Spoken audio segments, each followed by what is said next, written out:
창세기 12장은 성경 계시 역사에서 새로운 지평을 여는 장입니다. 모든 믿는 자들의 조상이라고 하는 아브라함을 부르셔서 세상의 구원을 향한 새로운 역사를 시작하셨기 때문입니다. 마태복음 1장에 보면 예수님의 족보가 나옵니다. 그 족보 가운데 아브라함과 다윗의 자손이라고 소개합니다. 아브라함과 다윗의 이름이 후에 또 나옵니다만, 앞서 예수님을 아브라함 그리고 다윗의 자손이라 강조하여 소개한 것은 이 두 사람이 하나님의 이 구원 역사에 있어서 그들의 부르심이 중요한 역할을 했기 때문입니다. 이 아브라함의 등장과 함께 이제 성경의 역사의 폭이 좁아집니다. 폭이 좁아진다는 것은 창세기 1장부터 11장까지의 역사는 전 인류의 역사를 다루고 있습니다.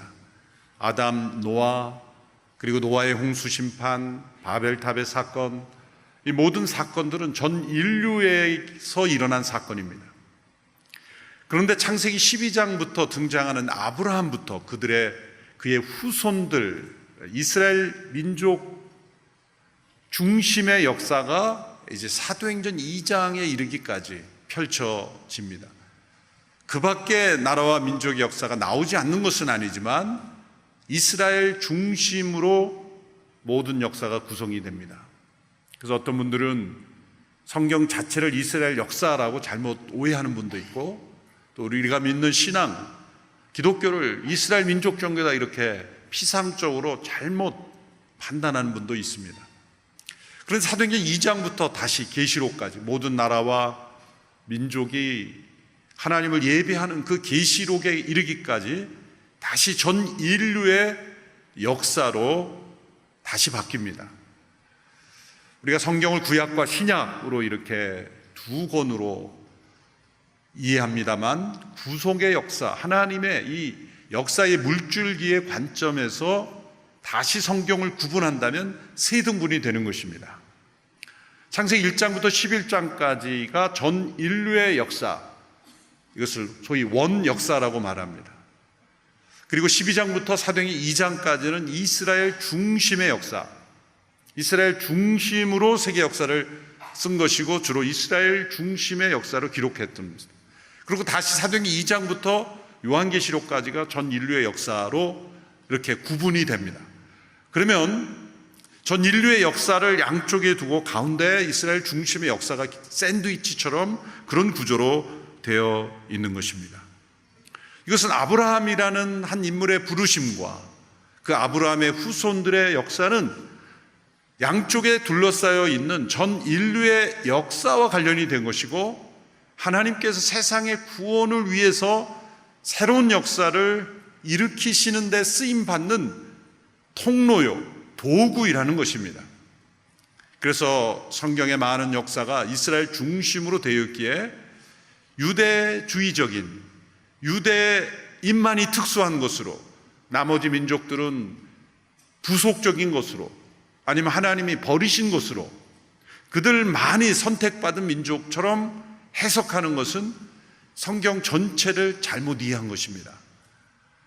하나님께서 전 인류의 역사를 다스리는데 특별히 아브라함이라는 인물의 부르심, 그리고 그들의 후손을 통해 전 세상을, 모든 민족을 구원하시는 일을 행하셨다는 것을 보여주는 것입니다.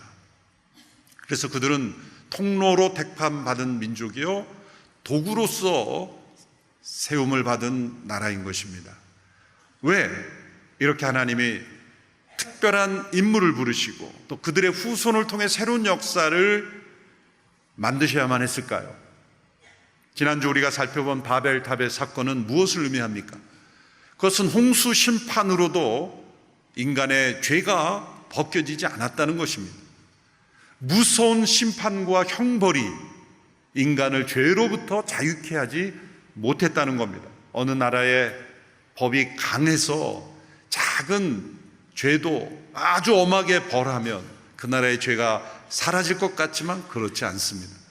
죄는 더 교묘하게, 음흉하게 숨어들 뿐이며 더 교묘해질 뿐입니다. 홍수 심판으로도 인간을 죄로부터 건져내지 못했다는 것이 노아와 그 가족의 이야기, 그리고 그 가족을 통해서 번성한 후손들이 또다시 바벨에서 탑을 쌓고 하나님처럼 되기를 원했고 자신들의 이름을 내고 하나님의 영광을 가로채려고 했던 모습을 통해서 나타난 것입니다. 하나님은 그들을 흩으시고 심판하셨지만 거기에서 멈추지 않으셨습니다. 이렇게 심판으로도 죄로부터 건져지지 않는 인간의 이 뿌리 깊은 죄악, 심판으로도 제하지지 않는 인간의 문제를 하나님은 고치시고 구원하시기 위해서 새로운 일을 행하신 것입니다. 그래서 아브라함이라는 한 인물을 택하여 부르시고 역사하신 것은 매우 중요한 역사의 분기점이 되는 것입니다. 이미 이러한 역사를 하나님이 시작하실 것을 노아를 통해서 예언하셨죠. 지난번 우리가 살펴본 창세기 9장에서 노아가 이제 술 취해서 수치스러운 일을 행하고 아들들이 셈은 그 수치를, 셈과 야벳은 가리고 함은 그것을 드러냈을 때 노아가 깨어서 예언을 한 내용이 있습니다. 그것은 아들들에 대한 단순한 예언이 아니라 미래 역사에 대한 예언입니다. 노아의 가족이 새로운 인류로서 이제 모든 그 사람들의 족속의 조상이 아닙니까? 그 노아의 아들들에 대한 예언은 미래 역사에 대한 예언이었어요. 셈에 대해서는 이렇게 축복했습니다. 셈의 하나님 여호와를 찬송하리로다. 성경에서 누구의 하나님이라는 단어가 처음 등장합니다. 그것은 셈만을 사랑하시고 셈만을 구원하시고 셈만을 축복하신다는 뜻이 아닙니다. 셈을 통하여 하나님이 역사하시고 셈을 통하여 하나님이 복을 세상에 주시는 하나님이라는 뜻입니다. 함은 셈의 종이 된다고 하셨고 야벳도 창대하게 되지만 역시 셈의 장막 안에 거하게 된다. 이 셈을 중심으로 하나님의 축복이 세상에 흘러갈 것이다.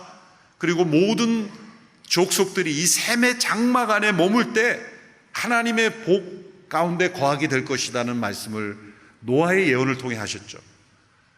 그 예언이 이루어지는 것이 아브라함의 부르심입니다. 왜일까요? 이 바벨의 탑을 쌓는 사건 이후에 족보가 등장하죠.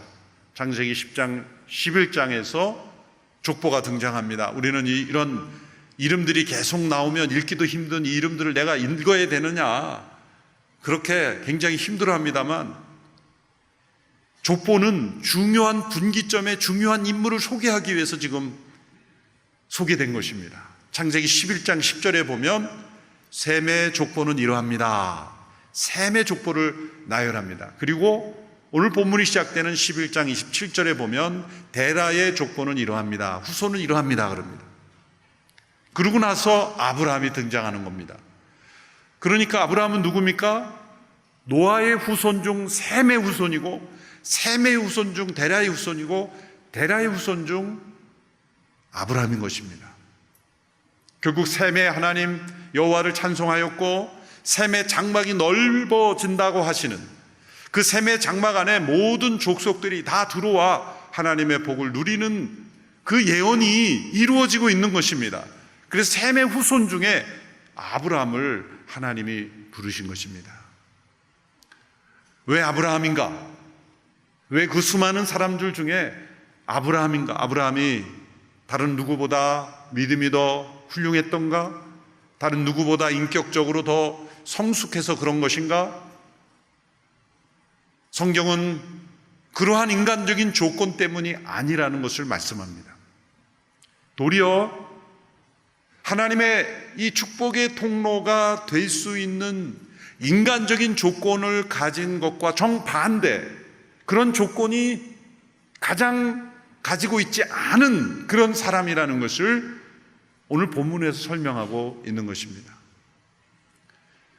창세기 12장 1절 3절 우리가 이제 잠시 후에 살펴보겠지만 하나님이 주시는 그 축복의 약속, 모든 족속의 복의 근원이 되게 하고 창대하게 하고 그러한 약속을 부르심을 받는 사람이라면 하나님을 경외하고 또 하나님을 잘 알고 그런 사람이 되지 않겠는가?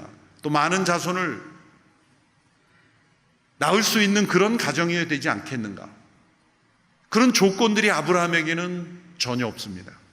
먼저 아브라함은 갈대아 우르에서 우상을 섬기는 가정에서 자라났습니다. 갈대아 우르라는 지역은 달신을 섬기는 지역입니다.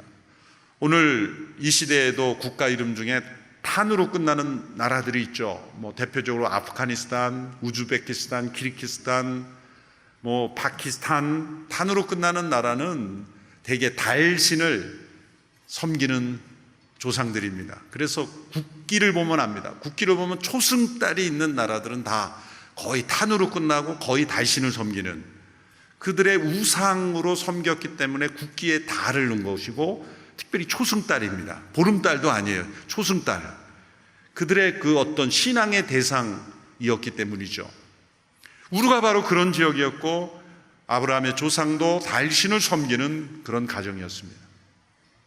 하나님께서 이제 축복의 통로가 되게 하시는 새로운 역사를 시작하는 믿음의 조상을 선택하실 거면 셈의 후손 중에도 하나님을 경외하는 이들이 있었을 겁니다. 대표적인 인물이 누굴까요? 욥입니다. 구약에 나오는 욥은 그 욥기가 시편 잠언과 함께 붙어 있어서 왕국 시대 언제적 사람이라고 생각하기 쉬운데 창세기 시대 인물입니다. 그러니까 욥을 시대적으로 욥기를 연대기 순으로 성경을 배운 창세기 어딘가에 이 중간에 들어가야 되는 사람이에요. 그러므로 욥을 보면 하나님을 경외하는 사람이었죠. 1장, 2장에 보면 그가 얼마나 경건했는지, 불의한 사람 행동을 하지 않고 의로운 백성으로 살았는지, 경건했는지, 또 얼마나 구제를 많이 했는지, 고아와 과부를 돌봤는지를 잘 나타나고 있어요. 그 당시에 전 인류 가운데 하나님을 가장 잘 믿는 사람을 택해야 믿음의 조상이 될 만한 사람 아닐까요? 하나님의 약속의 자녀를 세상에 낫게 하는 통로가 되기 합당하지 않을까요? 그런데 아브라함은 그런 배경이 없었다는 거죠. 또한 아브라함은 사람들이 때로 두려워하는 그런 불행한 고난을 겪은 가정이었습니다. 오늘 본문에 보면 11장 27절 이하에 보면 아브라함의 족보를 설명하는 것 같지만 그의 가정에서 일어나는 사건을 설명합니다. 그것은 그의 형제 하란이 아버지 데라보다 먼저 죽은 사건입니다. 부모보다 더 오래 살아야 될 자녀가 먼저 죽는 이 사건, 그것은 어느 시대이건 어느 가정이건 세상에서 경험할 수 있는 가장 큰 충격입니다. 저희 교회 안에도 그런 아픔을 겪은 가정들은 제가 잘 알고 있습니다. 10년, 20년, 30년이 흘러도 평생 살아있는 한 그 아픔은 지워지지 않습니다. 부모보다 더 오래 살아야 될 자녀가, 아니 형제보다 더 오래 살아야 될 동생이 먼저 죽는 사건, 그것은 그 영혼에 하나님의 음성이 들리게 되는, 평상시에는 경험하지 못하는 그러한 하나님의 부르심을 듣게 되는 계기가 됩니다. 하나님이 언제 아브라함을 부르셨는가? 그 리스닝 포인트가 언제냐? 틀림없이 하란의 죽음과 관련될 가능성이 많습니다. 우상에 숭배하는 가정의 수사는 어떻게 하나님을 갑자기 저렇게 믿고 따르게 되었고 갈 바를 알지 못하고 낯선 땅으로 고향을 떠나게 될 수 있을까?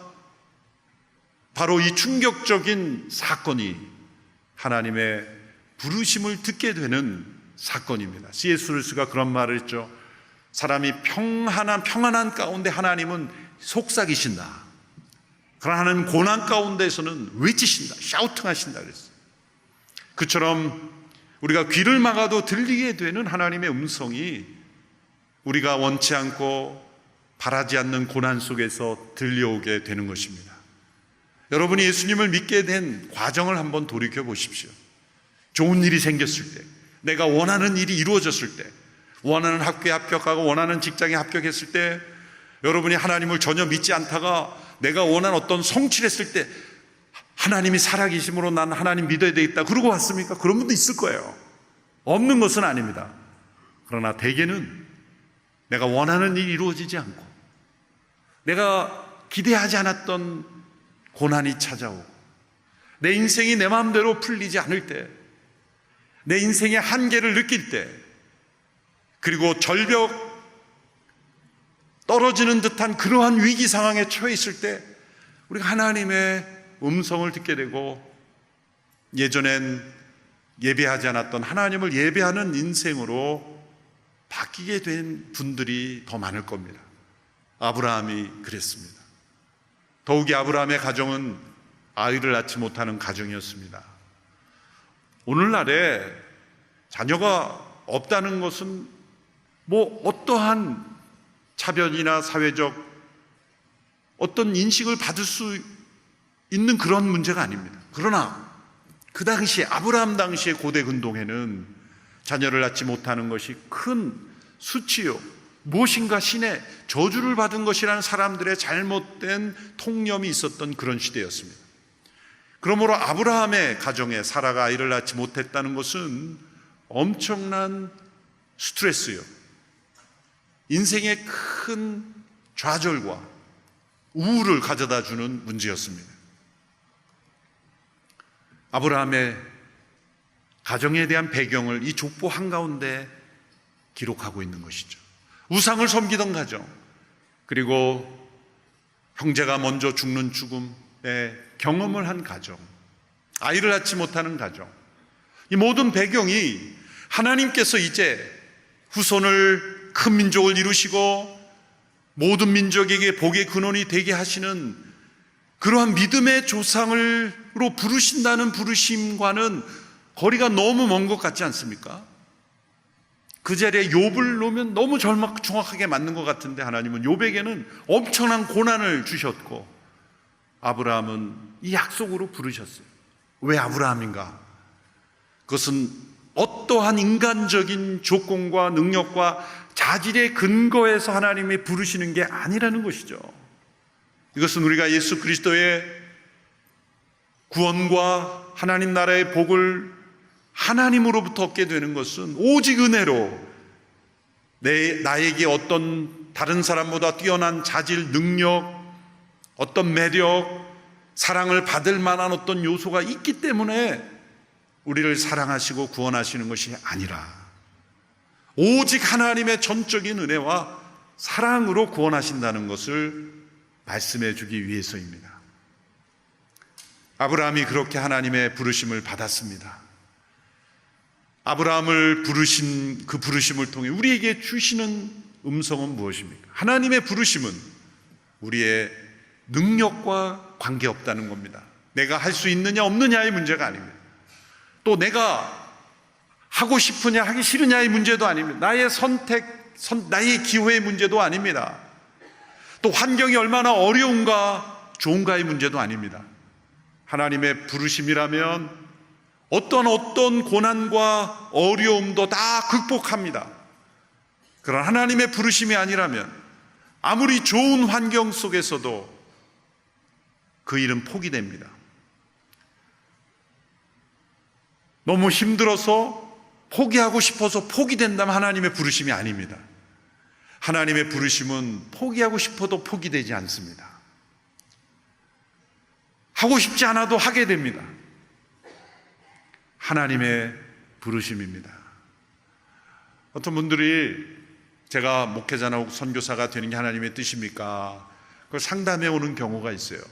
그런데 저는 이렇게 헌신하고 싶습니다만 마음 한구석에 이러한 부분이 늘 있습니다라고 할 때 저는 주저 말고 그 길로 가십시오, 그렇게 말합니다. 그것은 스펄전 목사님의 책에서 제가 배운 지혜입니다. 그분이 목회자 후보생들에게 다는 책을 여러 권 썼는데 그 중에 그렇게 상담을 해오는 사람에게 스펄전 목사님이 교훈하는 것입니다. 당신이 만일 이 길 외에 다른 길에 대한 조금이라도 그런 생각이 있다면 그 길로 가십시오. 하나님의 부르심은 그렇게 모호하지 않습니다. 하나님의 부르심은 내가 하고 싶어서 하는 것이 아닙니다. 이런 부르심은 또 결혼으로의 부르심과도 마찬가지 아닙니까? 배우자를 만나 하나님의 부르심을 알았을 때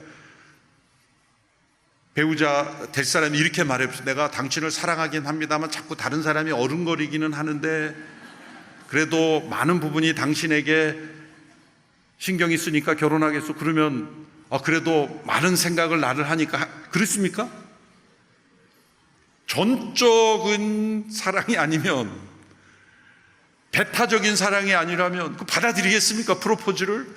내가 생각해 보니까 내 생각에 한 80% 당신을 생각하니 20%가 다른 사람이라 나는, 그런 게 아니지 않습니까? 부르심입니다. 이게 부르심. 하나님의 부르심은 온전히 우리를 사로잡는 부르심입니다. 만일 우리가 그 부르심 밖으로 나아가려고 할 때 하나님은 반드시 어떠한 일을 통해서는 다시 돌아오게 하십니다. 이제 아브라함을 부르시고 그 이후의 역사를 보면 하나님의 이 부르심은 때로 무서우리만큼 우리를 사로잡는 부르심입니다. 이렇게 하나님께서 아브라함을 부르셔서 주신 약속이 창세기 12장 1절에서 3절의 말씀이 나옵니다. 우리 같이 한 목소리로 함께 읽어볼까요? 시작. 여호와께서 아브라함에게 말씀하셨습니다. 내 고향, 내 친척, 내 아버지의 집을 떠나 내가 네게 보여주는 땅으로 가거라. 내가 너를 큰 민족으로 만들고 네게 복을 주어 내 이름을 크게 할 것이니 내가 복의 근원이 될 것이다. 너를 축복하는 사람에게는 내가 복을 주고 너를 저주하는 사람에게는 내가 저주하리니 땅의 모든 족속이 너로 인하여 복을 받을 것이다. 하나님께서 아브라함을 새로운 인류의 조상처럼 대해 주십니다. 아담에게는 에덴 동산을 땅으로 주셨지만 아브라함에게는 가나안 땅을 주셨습니다. 아담에게는 생육하여 번성하라 명령하셨지만 아브라함에게는 너희 자손이 큰 민족이 될 것이고 또 15장에서는 하늘의 별처럼 많아질 것이다 라고 말씀하십니다. 그런데 1절에서 3절에 흥미로운 것은 복이라는 단어가 다섯 번 등장합니다. 창세기 3장부터 11장까지 인간의 타락 사건 이후에 11장까지의 저주라는 단어를 헤아려 보면 꼭 5번 나옵니다. 흥미롭죠? 창세기 3장에서 11장까지 복이라는 단어가 나오지 않습니다. 저주의 역사라는 거죠.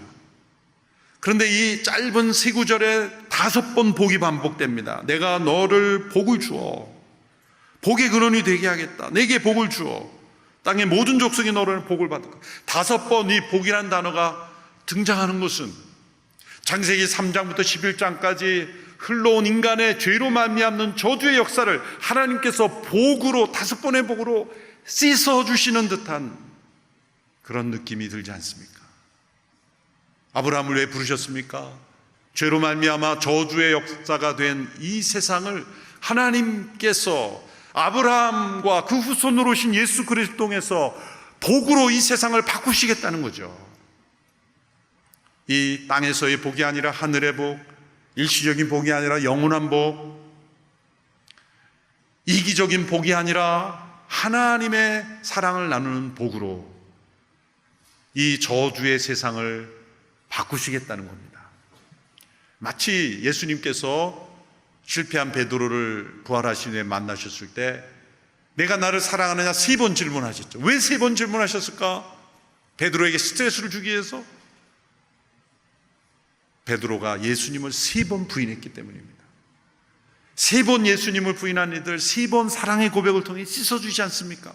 예수 그리스도를 통한 하나님의 복, 그분의 용서, 그분의 사랑, 그분의 긍휼은 우리가 이 땅에서 경험하는 모든 저주와 죄의 상처와 아픔을 완벽하게 씻어주시는 복인 줄로 믿습니다. 어느 학자가 이 본문을 번역한 것을 사역입니다만 구조적으로 번역한 것을 보면 더 의미가 선명하게 나타납니다. 이제 여호와께서 아브라함에게 이르셨다. 나가라. 너의 본토로부터, 너희 친척으로부터, 너희 아비집으로부터 내가 내게 지시할 땅으로 내가 너로 큰 민족을 이루도록, 그래서 내가 내 이름을 창대케 하도록, 그리고 축복이 되게 하도록 그래서 너를 축복하는 자에게 내가 복을 내리고 너를 멸시하는 자에게는 내가 저주하도록. 그러면 땅의 모든 족속이 너로 말미암아 복을 얻을 것이다. 이에 아브라함이 갔고 롯도 갔다. 가라라는 명령에 갔다라고 순종이 나옵니다. 그 사이에 하나님은 아브라함에게 분리를 명령하십니다. 본토로부터, 친척으로부터, 아비집으로부터. 점점 폭이 좁아지죠. 본토는 넓습니다. 나라입니다. 친척입니다. 아비집입니다. 그것은 세상과 절연하고 관계를 끊고 고립된 인생을 살라는 게 아니라 정반대로 이제 너가 살아왔던 그 본토 아비집과 비교할 수 없는 그 민족을 하나님의 놀라운 역사를 이루어서 이제는 모든 족속이 너를 통해서 복을 얻게 되는 그러한 인생으로 너를 불렀다는 겁니다. 이 아브라함에게 향한 하나님의 계획은 두 단계죠. 정리해보면 첫째, 아브라함을 크고 강대한 민족으로 복 주시는 것이고, 두 번째 단계는 모든 족속들이 그 아브라함으로 인해 복을 받는 것입니다. 그래서 먼저 아브라함에게 복을 주십니다. 함께 하십니다. 축복하십니다. 그것은 그 땅에서의 물질적인 복도 포함이 됩니다. 보호의 복입니다. 강건함입니다. 번성함입니다. 많은 주변의 민족들이 바라보게 되는 강대함입니다. 그런데 그 복은 절대로 거기에 머물지 않습니다. 모든 족속이 하나님의 복을 받게 되는 통로가 되는 거예요. 하나님의 복은 절대로 머물러 있지 않습니다.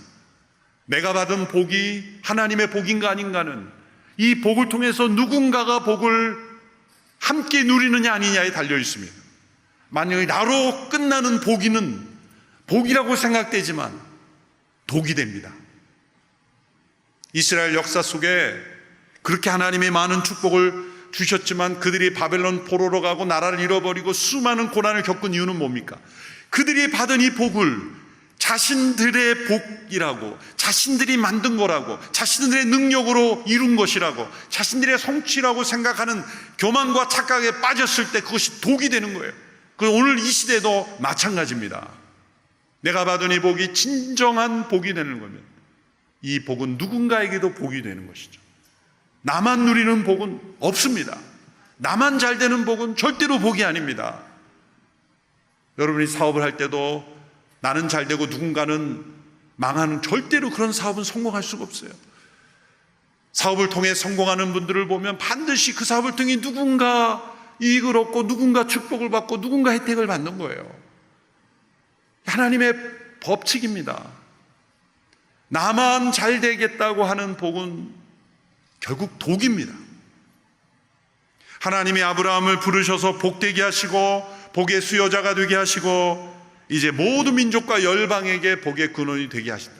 그것은 이 땅에서의 물질적인 복만이 아닙니다.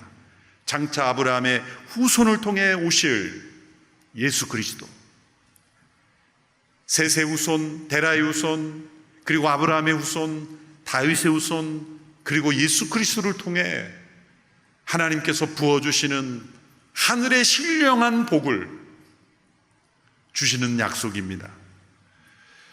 이 말씀에서 또 하나 반복되는 단어가 있습니다. 복과 함께 또 반복되는 단어가 내가라는 단어입니다.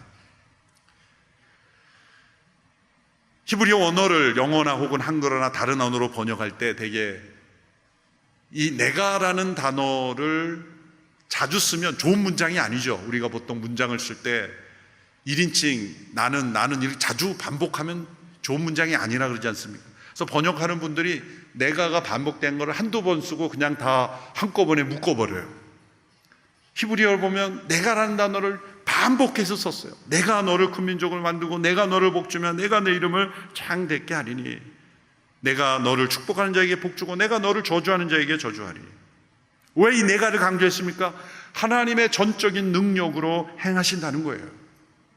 인간에게서 아브라함의 어떤 위대함, 그 민족의 어떤 우성 때문이 아니라 하나님의 전적인 능력으로 이루신다는 것을 하나님께서 약속하신 것입니다. 아브라함과 그 후손이 그 무엇도 자랑할 수 없게 하셨다는 거예요. 우리가 예수 그리스도를 통해 구원받는 것, 결코 우리가 자랑할 것이 없죠. 우리가 고백할 것이 있다면 우리는 죄인 중에 괴수였다는 것. 하나님께 대한 불순종했다는 것, 그리고 뼛속까지 죄인이라는 것, 그거는 고백할 수 있어도 저와 여러분이 하나님 자녀되고 예수 믿게 된 것, 이것은 결코 우리 자신의 어떠한 재능과 능력이 아닙니다. 다른 사람보다 분별력이 있어서, 교양이 있어서 예수 믿은 것 아닙니다. 아브라함을 이렇게 절대적인 주권으로 부르신 것처럼 우리를 예수 그리스도로 하나님의 절대적인 주권으로 부르신 것입니다. 때로 좋은 말로 안 듣는 사람은 아픈 말로 오게 하시는 거예요. 좋은 일로 오는 사람도 있지만 때로는 원치 않는 일로 부르시는 거예요. 해결되지 않는 문제로 하나님이 잡아당기시는 거예요. 그렇게 우리는 아브라함처럼 부르심을 받았습니다. 하나님께서 아브라함에게 주시겠다고 하는 땅이 어느 땅이었습니까? 12장 7절에 보면 하나님이 갈대아 우르에서 이제 가나안 땅으로 이주하였을 때 이 땅을 내게 주겠다. 그 땅은 매우 독특한 땅입니다. 동쪽으로는 바벨론과 그리고 페르시아가 있는 땅입니다. 남쪽으로는 애굽, 이집트가 있고, 그리고 서쪽으로는 로마가 있고, 북쪽으로는 그리스가 있고, 이렇게 그 당시에 발전된 문명 국가들이 다 좋은 땅은 차지하고 있어요. 모름지기 좋은 땅이란 강이 있어야 되고 산이 있어야 되고 그렇습니다. 여기는 산도, 높은 산도 없고 울창한 숲도 없고 그리고 강도 없고, 사실 갈릴리 요단강이라고 해봐 요단강 가보면 깜짝 놀랍니다. 가보시면 강이라고 할 만한 강도 없어요.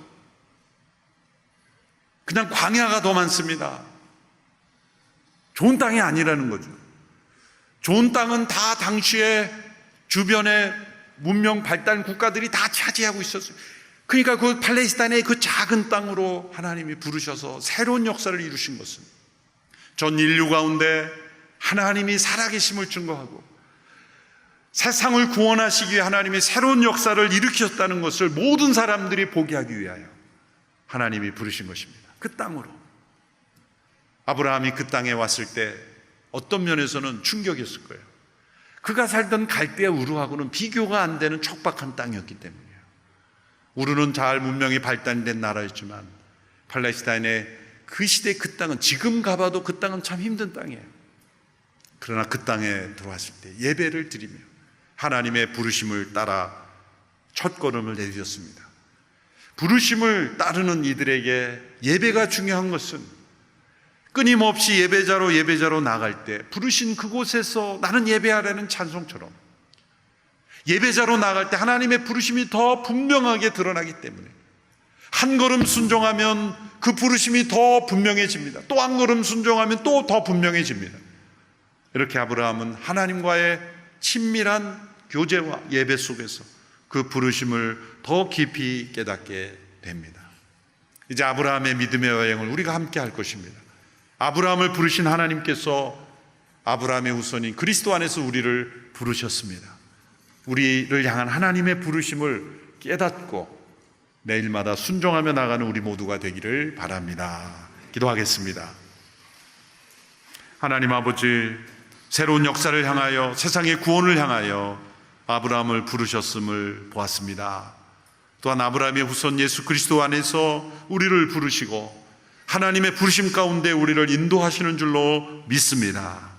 우리의 눈과 귀를 열어주시고 영혼을 맑게 열어주셔서 하나님의 부르심을 깊이 깨닫고 순종하는 저희들이 되게 하옵소서. 예수님의 이름으로 기도하옵나이다. 아멘.